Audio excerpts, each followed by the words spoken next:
Good morning, everyone. I am Lyndon Wilson, the creator of The Difference Radio live stream and podcast, and welcome to today's show, Real Producers, DFW's Best in Real Estate. We've got Jordan that's going to be coming on with me in a minute. He is the host, and he's got some great guests. And so before we get started, I want to talk a little bit about what The Difference is. We are the ones that power Real Producers, DFW's Best. And we created The Difference over a year ago to help small businesses, real estate professionals, entrepreneurs, local small businesses in your community to be able to come out and let people know who they are, what they do, and let you know that they're more than just a business, that there are people in your community working hard to make an impact. And so we have broken a lot of what we do down now into regions. You'll be seeing more of that as we move on with our different shows. And so our goal is to highlight those incredible people within your community and let you get to know them, just in case you don't, let you know what they're doing. Again, that it's making an impact in your community and making that place so special for them to live. What I'm going to do next is I'm going to bring in my good buddy and the host of Real Producers. I'm going to bring in Jordan. What is up, Good man? morning, Jordan. How are you? I'm great, man. All Yourself? right. Man, I'm doing well. I'm staying busy, super busy. I love every minute of it. I complain about it a lot, but I don't really mean it. But you know how it is. You know how those going through growth, which you guys have done and are doing. You guys, I mean, it's some exciting things that Real Producers was doing last year, and then you went through a huge growth spurt. And so I want you to talk a little bit about that. Let everybody know, because we're basically, this is a relaunch, right? We were doing this for several months, and through your growth period, we kind of put a pause on it, and now we're kicking it back off. And so tell everybody about you, Real Producers, and what is going on. Yeah. So I'm definitely excited to bring the podcast back. We were doing it last year with North DFW Real Producers, and a lot of you know that we've had North DFW Real Producers. That's the one I owned. I started 3 years ago, and it's for the top 500 producing agents that are north of 635. And we built a beautiful community up there, and that was my focus. That was the one that I built. And but just in the last few months, I took over Dallas Real Producers for the agents south of 635, the top 500 agents, and then we just launched Tarrant Real Producers out for the top 500 agents in Tarrant County. And so we have the top 1,500 agents between those three.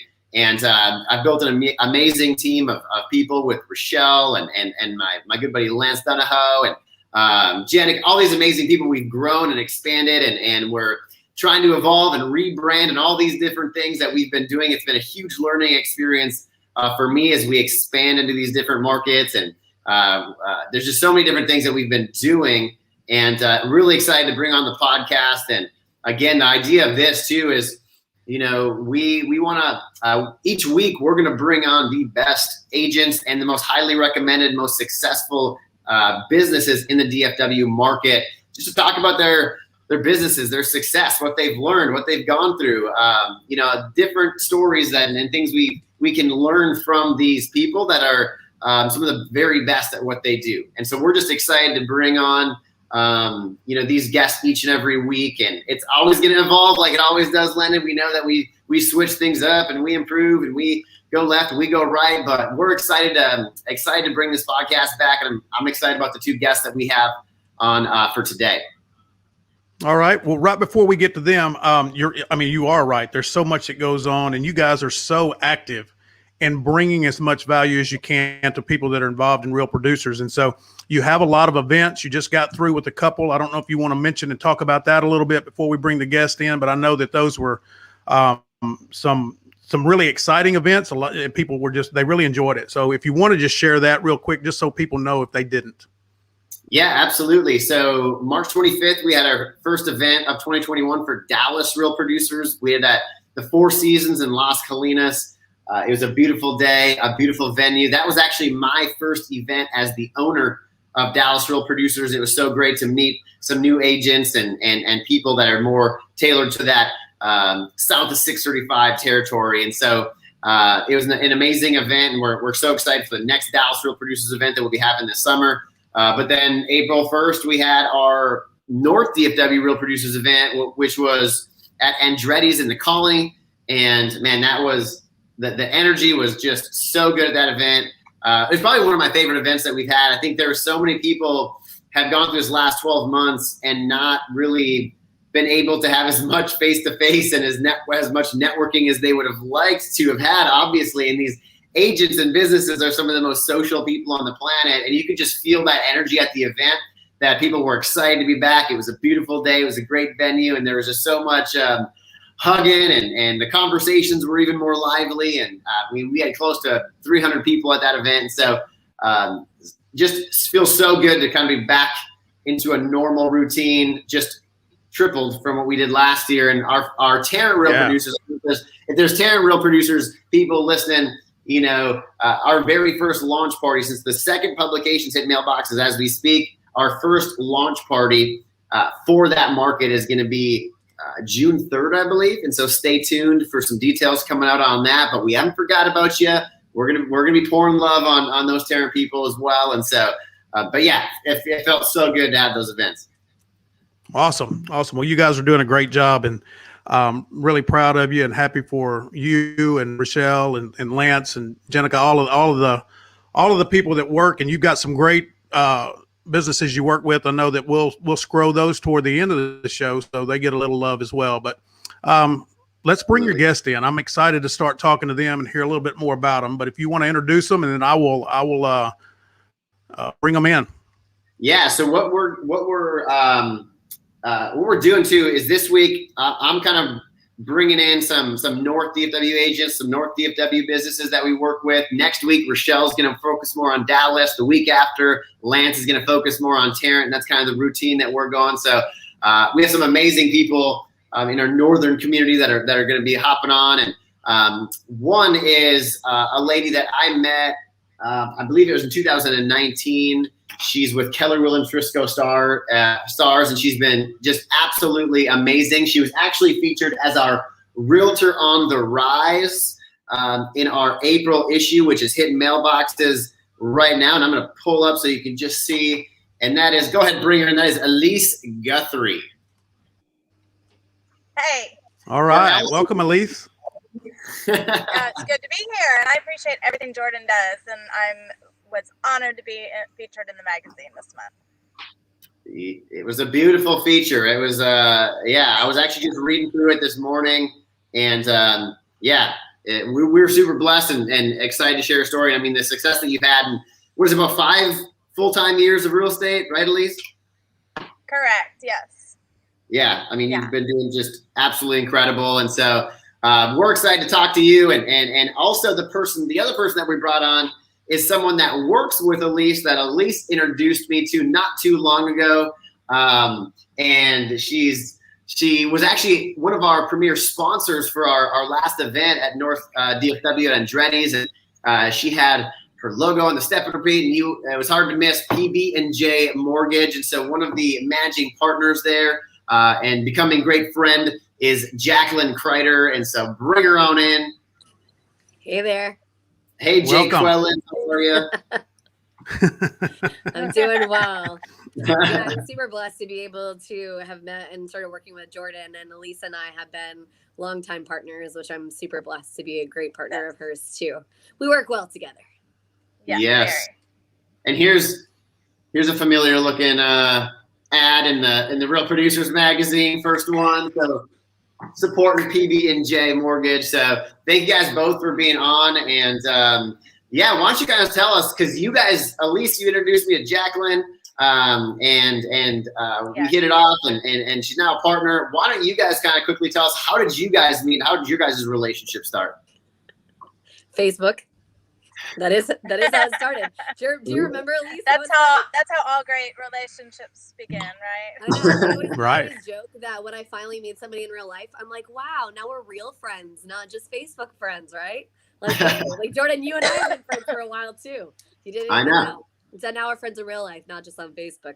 I think though, we had a bunch of mutual friends, and we met for lunch one day, didn't we, Elise? I think it was at Payway. Memory serves me, right? Yep. Yep. Yeah. And so we just kind of reached out talked to me. Good. I was still fairly new and was excited about a lender, a good lender, fun personality reaching out to me, and we kind of clicked. And then I met her lovely business partner, her husband, and they're just great to team up with. I remember the first time I talked with Jacqueline, so I obviously had met Elise and known Elise, and it was like within a minute, I was like, oh, now I know why they work together. I was like, man, our world is way too stressful to not have fun. So we have to have fun and cut up and just be crazy, because I mean, otherwise you might lose your mind, especially when you've been in, because I've been in mortgage forever. I mean, almost 20 years at this point. So, with that longevity, you gotta have some laughs, and you gotta work with people you really like. That's actually one of the best advice a boss gave me one time, is that they pick you as much as you pick them, and you need to pick people that you really like and meld with and really enjoy.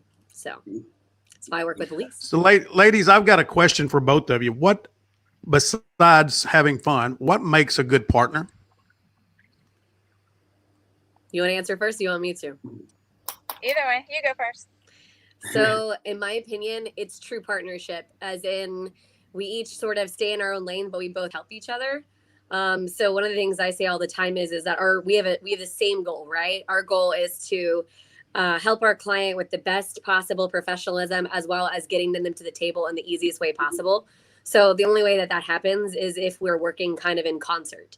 A lot of times partnerships will try to step on toes, or somebody feels like one person works for the other person, which is really not true, right? We work together. And Elise and I do a great job of that. That's a great point. Yeah, I totally agree with you 100%. Yep. Go ahead, Elise. I was just going to say our communication, and if I have a client that is using Michael and Jacqueline as their lender, it takes the stress out of it. I know it's going to happen. I know they're on top of it. I know every step of the way they're going to let me know what's going on. And our goal is, I tell my clients to take as much stress away as I can out of the home buying or the home selling process. And so they help add to that for me and for my clients. Does being friends and getting to know each other really well help with that whole process that y'all are talking about, where you have a certain trust level because you really know and understand each other? So number one, you don't step on toes. Number two, you trust the other person to do their job. And if something does go wrong, you're probably just a little bit more forgiving, right? So developing a somewhat of a personal relationship along with that professional relationship, isn't that kind of important? Yeah, for sure. I mean, you can ask Elise. Sometimes we text at 11 o'clock at night. Yeah. And she knows if I'm asleep, I won't text her back, or vice versa. But usually we're both awake. Yeah. Yes. I was gonna joke and go, we're not friends, but I can't even say that with a straight face. But yes, I think both of us have the same goal with our clients, where our goal and the reason we've both been successful is building relationships. We've attended baby showers together for some of our clients, birthday parties. We're very real. We really care. And I think that's what makes us a great team. Yeah. I was going to say, I mean, people know that genuineness, right? I mean, and not everybody is for everybody, but when you kind of find your people and you find your tribe, I mean, like Elise said, I mean, we definitely have gotten invited to, I'm still pretty good friends with a lot of our clients, and Elise's as well. I mean, and that it just speaks to the fact that we actually really, really care. And I mean, they feel well loved, right? And that we are, I mean, that's the whole premise of PBJ, is making mortgage simple. I mean, our process is boring but it is stressful. So we're trying to take the stress out of it as much as possible. And so is Elise. She's trying to take the real estate piece and just kind of simplify it and make it as easy for the client as humanly possible, which is awesome. I mean, that's what you want when you're dealing with a real estate team. Jacqueline, are we gonna get you with a peanut butter sandwich in the publication? Like we gotta make that. Can. I mean, we do have the squishy PBJ sandwiches, if that helps you. The stressful sandwiches.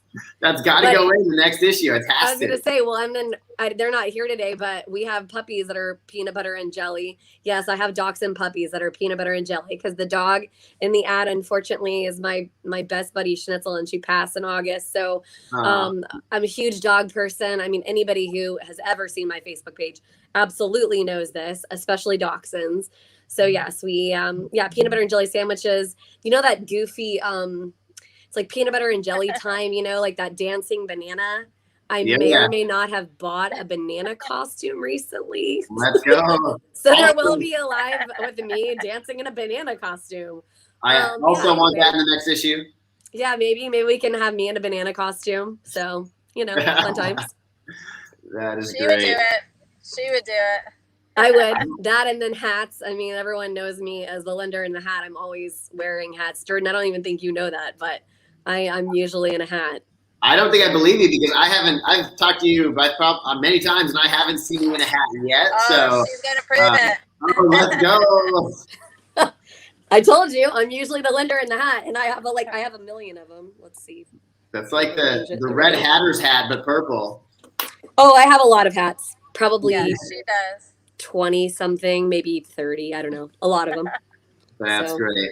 Elise, so I have a question for you because we talked about about your 5th full-time year in real estate, and I know you've done absolutely amazing. I think this last year you did somewhere around 16 million in production, which is absolutely incredible. And obviously there's, I always mention there's like 60,000 roughly licensed real estate agents in DFW, which is a crazy number. And not all of those people are active and actually selling. In fact, most of them probably aren't really selling. But we talked about the importance of partnerships and kind of communication and things. Is there anything specific, whether that's maybe you had advice or anything that you would give to people? Because most people don't have that success. That's a relatively short time to be producing what you're doing. And why do you think that is? Like, what do you think you did or didn't do? Or like, what's led to that success in your career so far? Well, I love Keller Williams. I love the training. And during our training, they kept talking about, we were always talking about coming from contribution. So to me, that's just natural. My background is in education. So as a teacher, as a former administrator, I was an assistant principal in elementary schools. I did this for 20 years. You're coming from contribution every single day. You're there to help others. So I just have continued that. I offer insight into the schools, into the neighborhoods. Most people are moving to North Dallas area for schools for their families. But it's all about building relationships, which, again, I did for 20 years. Building relationships with teachers when I was a principal, building relationships with parents. I just continue it on, what I'm doing now and apply it to what I'm doing now. So I'm not always, I feel like sometimes realtors are thinking sometimes more about themselves and their business. And I'm always trying to, what can I do for you instead of, what can you do for me? I love that. And she's a hustler. She works. Yeah, she does. No, literally. She works like hard, really, really hard. Yeah, I do work a lot, but I love it so much. I tell everybody that. Yeah, I love what I do. And I used to love what I do and did in education, and I lost that passion as things changed in education. And so to have that passion again and to love what you do, I don't always feel like I'm working. I was up last night trying to find somebody a house, because of this crazy market, just like it's my own, just like I'm trying to find, I couldn't sleep, just like I'm trying to find my own house. And she actually texted me this morning and she said, "You're so awesome. It feels like, you treat me like family." Just things like that make me feel good. Just like, the little pats on the back in education did too. Yeah, you clearly have a strong heart and care about your clients, which I think goes a long way. I honestly think that if someone wants to become a real producer, they need to be a teacher prior, because I know so many top producing agents that are prior teachers. It's pretty incredible how, either a teacher or a pastor, those careers seem to yield really successful real estate careers. I think Jordan, honestly, that's that's the heart. It's our heart of educating people, right? Yeah. Yeah, I totally agree. Because if you go back to, a pastor or a teacher, they have a huge heart for caring. Yeah. And that's, we talk about how real estate is such a relationship business. That's, people can be transactional. And that's their personal preference. And I think that I do know some top agents that are very transactional, that most of their business is new business. but there's a lot and majority of these top producing agents that we work with where majority of their business is past client base referrals. Yeah. Where is it for you? Do you know your number, Elise, on where you're at with amount of business that comes to you? Are you? I would imagine you're probably pretty high on the referral side. On the referrals, my business all comes from either referrals or from our neighborhood. I do all kinds of cool, fun things in my own neighborhood. We have, I have an Easter bunny every year, a Santa Claus every year, and we did. I do it differently. So since social distancing, we rode around in my Jeep and did social distancing pictures. I just try to bring the love back to, the area that I live in our neighborhood. So yes, all my business is from referrals from my farm area. And Jacqueline and I have gotten referrals from, we're doing one right now. The sweetest people are moving here from Wisconsin, and they were a referral from both of us. The family that referred them to Jacqueline and me because, we work together so well. So yep. We've gotten a bunch of referrals as partnerships too. Mm-hmm. I love that. Wisconsin, that's kind of my neck of the woods. I'm Minnesota. So we have people from all over right now. We do. DFW is going crazy. Everybody and their brothers coming in. I just thought I've also been working a lot with other agents from, around the United States and building relationships with other agents around the United States. I just did a trip to Fort Lauderdale with a bunch of lady boss realtors. So I've also been getting referrals from other agents that have people moving to Dallas. I want to ask you, Elise, I know you guys were both at our last event. I hear this from all agents all the time because especially as a top producing agent, you guys work with so many different real estate agents. And I hear people all the time, they're like, oh, we've done like 5 deals together, but they've never actually met in person. And a lot of agents I talk to, that's one of the things they love so much about our events is that they're able to connect, not just with amazing businesses that work with other top producing agents, but to meet other agents that they've done deals with. And then once they get to know them, meeting face to face, just like how you guys are friends and you guys connect, you understand each other better, there's that level of trust. Have you noticed that? Have you met agents at our events that you've maybe worked with before, but haven't necessarily connected with it like on a face-to-face level?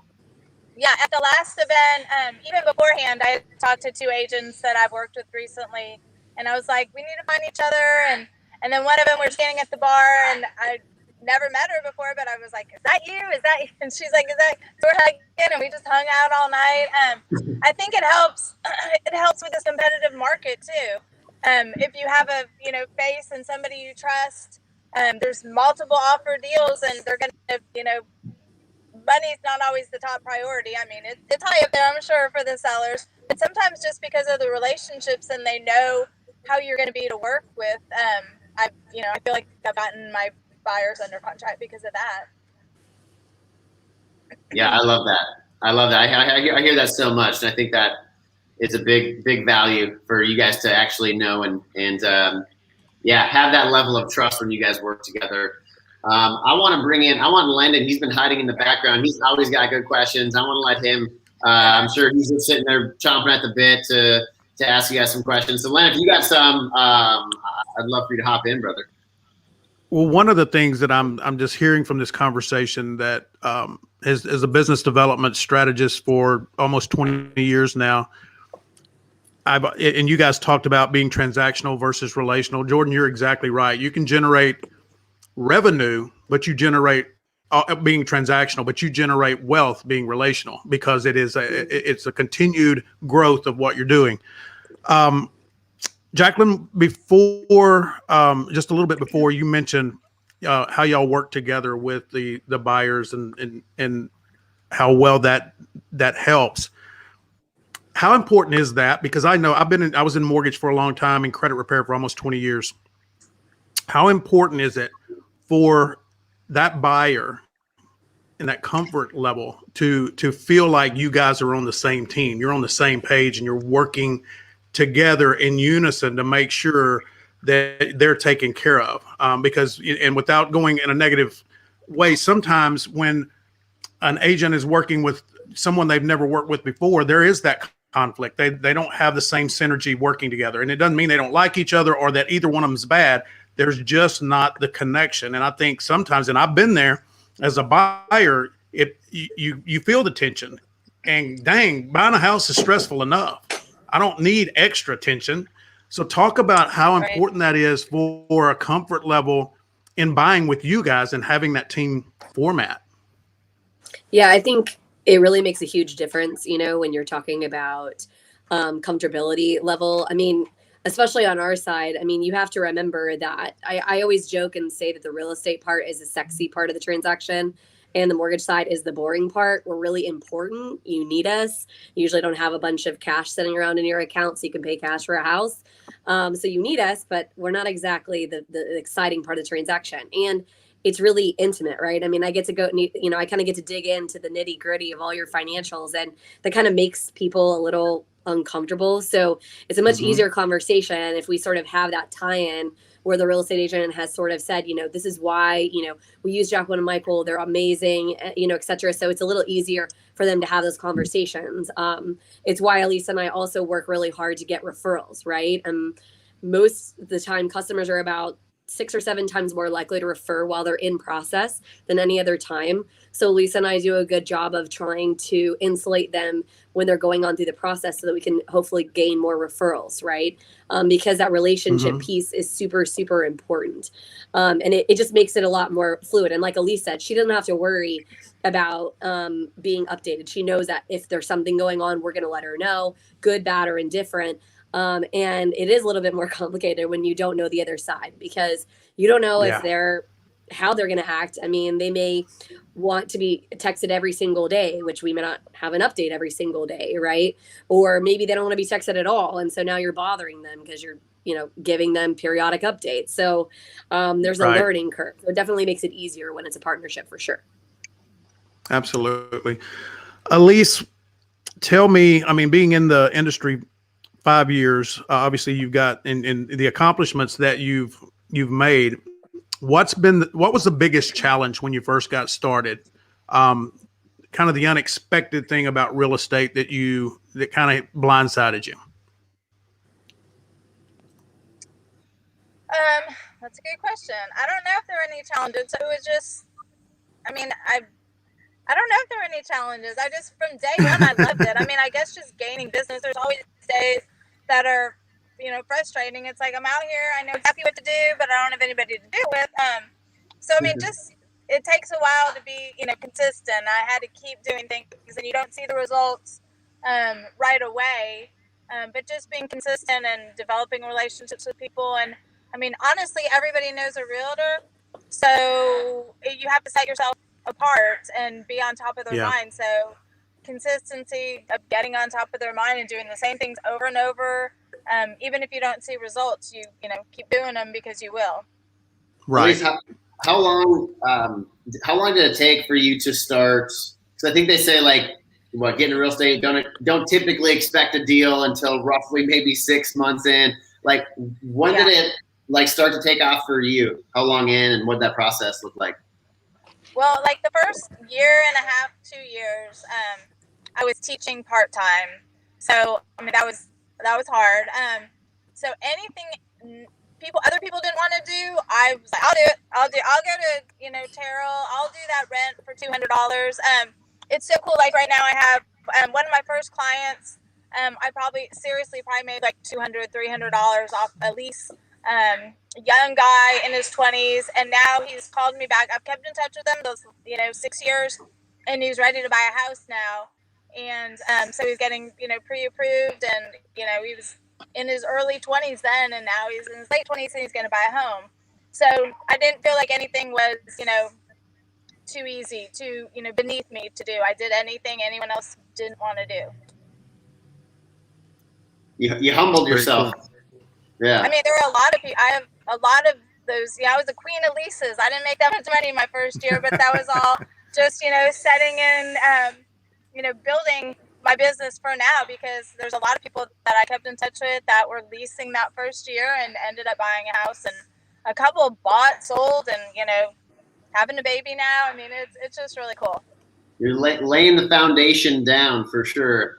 And exactly. I have a question for both of you. I know we wanted to keep this 30 to 45 minutes. We're about a half hour in. I wanted to ask, I might ask this each time because I love this question, but so all four of us here, I mean, we're all entrepreneurs, right? We're not your standard 9-to-5 job.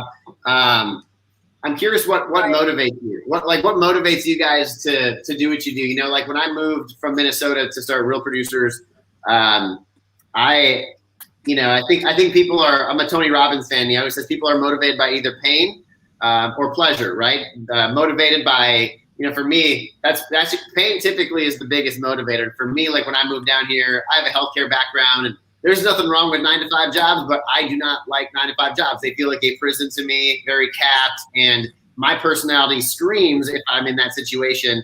And when I moved down here, I just remember I wanted the entrepreneur lifestyle, to run my own business. That sounded amazing to me, but I was way more motivated when times got tough. It was the pain of knowing that if I didn't succeed, that I would have to go back to a life that I really did not want to go to. And that allowed me to fight through the times that I curled up in bed in tears. You know what I mean? Like I was like, I got to keep going because I really want this life, but I really don't want that life. I'm kind of curious for you guys, I'm sure there always is a level of pain or pleasure when it comes to what your motivation is. I'm curious to which one was higher for you, and what was your pain and what was the pleasure associated with you guys pushing on? Jacqueline, you starting having a very successful mortgage business. Elise, you and your real estate business. I'm very curious to what it is for you guys. Okay, who should go first? Can I go first? Let's go with you. Okay. I'm very competitive.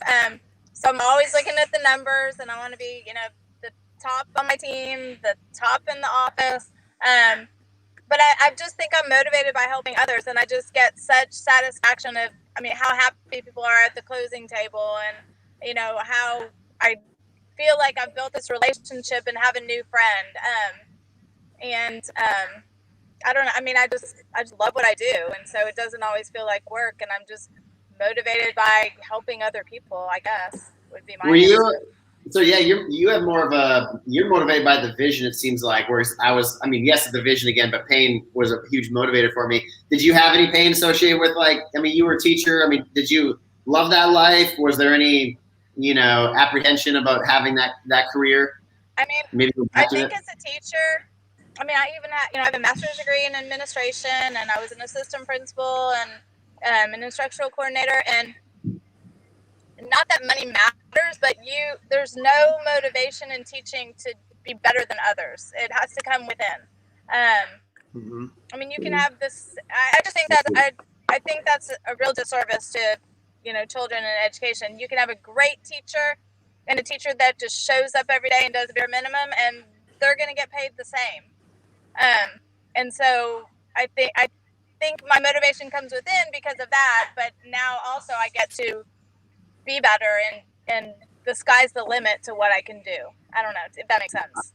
I love that so much, and I've always said that because I was a physical therapist assistant in a prior life, and I always tell people I could become the best physical therapist assistant on the planet, but it wouldn't really have reflected in my pain. So you have to have a very altruistic heart to want to grow and be better, which I think we all do here. But there is, like you said, money's not everything, but it's a great motivator. It's great when when I get better, I make more income, which means I can live life differently. I can give more. I can be more. I can have more. Like that is a big motivator, and I could not. It's really important to me for my kids to be able to have the things I grew up with a single mom, and I want my kids to have what I didn't have, and they're both in college, and I don't want them to. It's not going to hurt them to eat ramen noodles every once in a while, but I don't want them to have to eat ramen noodles every night and a baked potato like I had to do. I just don't want them to have the same struggles. And so my husband, I've been fortunate. My husband does have, a good job, but this has brought so much more, security and opportunity to my family and my kids, as well as help everybody else that I've been able to, help in the process. I love that. Yeah, I really resonate with that. And those ramen noodles, they got that waxy coating or whatever, and that's not good to. I don't know. I think probably pretty dangerous. It should be a choice. Yeah, that should be a choice. I love that, Elise. Jacqueline, how about you? Talk us through your head on this question. So it's interesting when we hire somebody with PBJ, you go through like a full profile and it does like discs and motivation. And so typical loan officer personality, the motivation is heavy money based, right? I mean, part of the reason they do this job is money. And it's funny because for me, it's exactly opposite.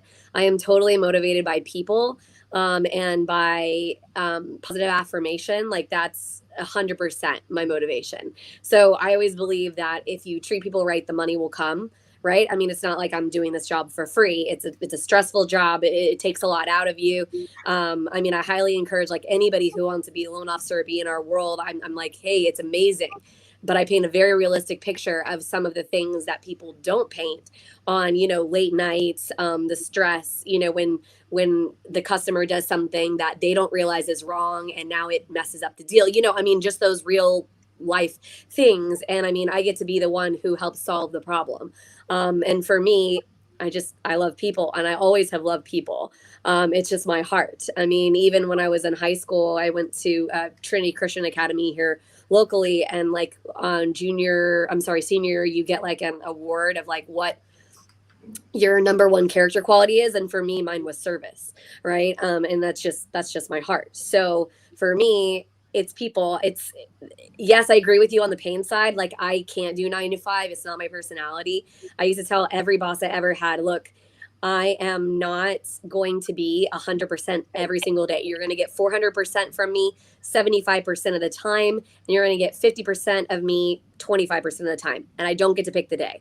So some days I wake up, it's just not happening.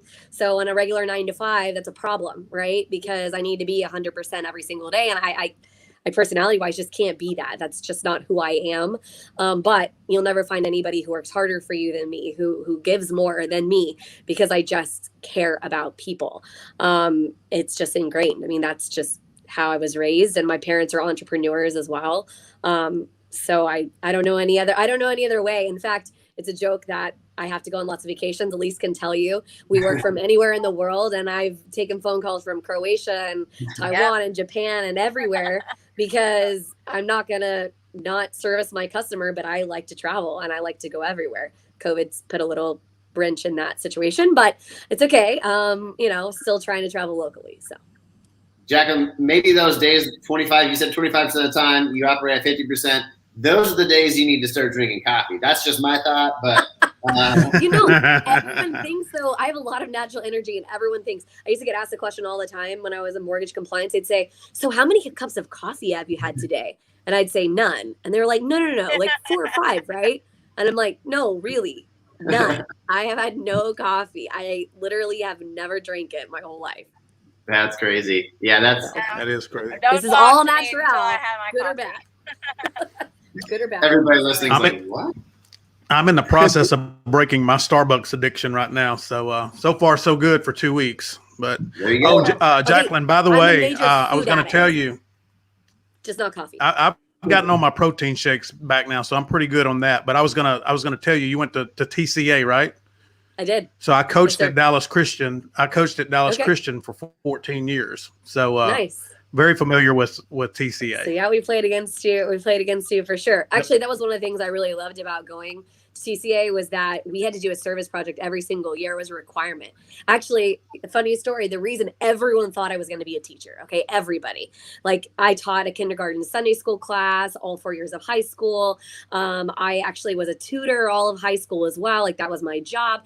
Everyone thought I was going to be a teacher. The reason I did not become a teacher is because my senior year in high school at TCA, we had to do our service project is that we went in every other, I think it was Wednesday, and we spent a half day in a local Dallas school that was kind of a little underserved, right? So they kind of were at more than capacity on kids in the classrooms and things like this. And so, of course, I went and picked kindergarten because I had been teaching kindergarten Sunday school. So I thought, okay, great, right?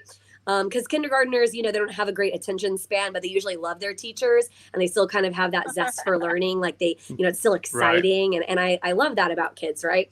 So this teacher, first of all, she was like 26. She looked like she was 36. She was so exhausted. I mean, exhausted. And then these kids were awful. I mean, they like talked back to her. They cursed at her. And I was like, maybe teaching is not the route I want to go. So I use my teaching kind of philosophy towards mortgage instead. And trust me when I say that there's times that some clients act like children. And Yeah. so, it comes in handy. It's fine. That it's funny because that similar happened to me. I was in college doing student teaching and I was in a class where there was a huge discipline problem, and the way the school and the school board handled it, I just didn't, I'm like, I don't want to be a part of that. They just really didn't have the teacher's back on that. And the teacher was in the right. And I'm like, I don't have the personality for that. So I'll go find something else to do. I would not have done well. I have too big of a mouth, so I would have gotten myself fired probably. Yeah, I would have been on the news somewhere. That's for sure. Yeah, me too. So that was like, maybe not. Maybe I can use educating people in a different kind of capacity. So here we are. Mortgage. Right. Yeah, I definitely have thick skin. You have to in our world. Are you kidding me? I mean, I've been called every name in the book, so I'm like, whatever. Sure. How do you feel? Please tell me. I mean, just so you know, mortgage people do not just do mortgages. We are emotional counselors and financial counselors and every kind of counselor you can imagine under the sun. So we get to sometimes bring private investigators. Spouses. Yeah, we get to bring bad news to spouses that their spouse has a credit card they didn't know about. Those are fun. I mean, all kinds of fun situations. Yeah, right. Those Friday, Saturday night credit cards. Yeah, I mean that's the best thing ever when you pull up and you're like, hey, so there's this Chase credit card you have. It's like $20,000. What Chase credit card for $20,000? Oh gosh, oops. Maybe you didn't know about that one. I apologize.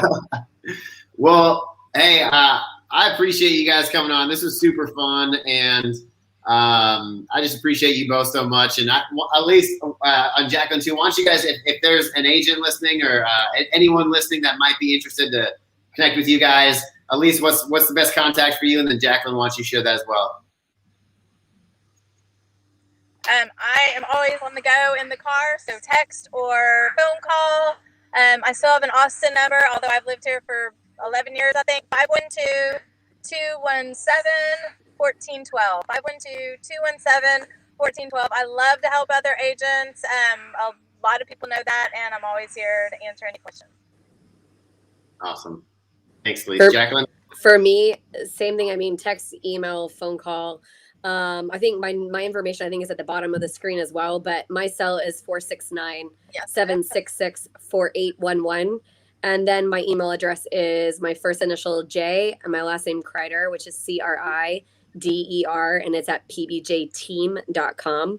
So, and I'm like Elise. I mean, I like to help other people. I mean, if you're interested in getting into our world or industry or in it already, I mean, I'm a member of tons of Facebook groups where we help each other and help figure it out. I have a very mentality of, addition, right? So like, yes, people feel like we're in competition. I don't believe that. I believe there's enough business for everybody. So if I help somebody else out, right, pay it forward, it'll come back around to me. Yeah, I love that. I think that's beautiful. And you guys have been great people to know and great energy. It's always fun connecting with you guys, and you guys have a great heart. So I appreciate you guys for who you are. Len, is there anything else that you want to say before we wrap this up? No, I've enjoyed it. I love meeting both of you. Great stories. Go Chargers, by the way. Just had to throw that in, Jacqueline. But anyway, thanks for being on the show. Jordan, glad to have you back. Glad to get this stuff going again. I really enjoy it. You have some top-notch people on every time. Thank you. That was fun. We appreciate you inviting us, Jordan. Yeah, absolutely. See, I told you it wouldn't be too intimidating. You guys did an awesome job.